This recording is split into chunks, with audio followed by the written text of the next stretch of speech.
இப்போ next question 729, 243, 81 up to போயிட்டே இருக்குது. ஜிபி பொது பெருக்கு தொடர். இது 7வது உறுப்பு கண்டுபிடிக்க சொல்லியிருக்காங்க. இங்கிலீஷில் வந்து 7th டேர்ம். இப்போ பொதுவாக ஜிபியில் ஜென்ரல் டேர்ம் வந்து Tn is equal to ARn-1 பொது வடிவம். Tn equal to ARn-1. A first term, A வந்து முதல் உறுப்பு. ஆர் அப்படிங்கிறது பொது விகிதம் T2/T1.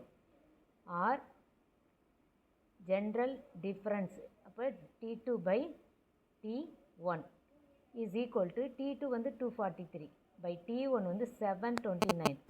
இப்போ 243 729ல் 3 டைம்ஸ் இருக்குது. அப்போது 1 டைம்ஸ் 243னா 3 டைம்ஸ் 729.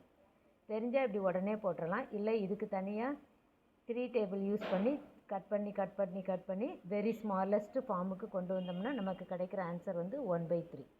இப்போ இது எல்லாத்தையும் இந்த ஃபார்முலாவில் சப்ஸ்டியூட் பண்ணணும். Tn is equal to ARn-1ல் T7 போடணும். எண்ணுக்கு பதிலாக 7, A வந்து 729, R வந்து 1/3.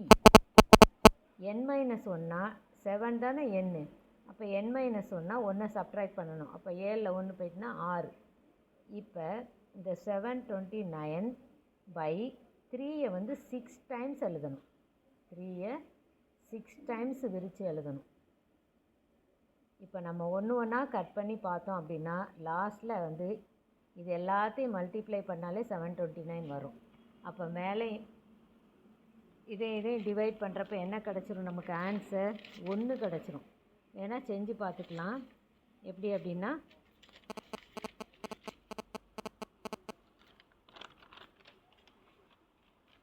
1 3 is 3, 2 3s are 6, balance 1, 4 3s are 3 3s are பாருங்கள் 243 கிடச்சிட்டு. 243க்கு அப்புறம் 1 3 is 3, 8 3s are 24, 1 3 is 3. திரும்ப 3 table 2 3s are 6, balance 1, balance 2, 21 7 3s are. திரும்பியும் 3, 9 3s are 27. திரும்பியும் 3, 3 3s are 9. திரும்பியும் 3யை வச்சு கட் பண்ணால் 1 டைம். ஸோ இதோட ஆன்சர் வந்து 1. அப்போ T7 is equal to answer வந்து நம்மளோட ஆன்சர் வந்து 1.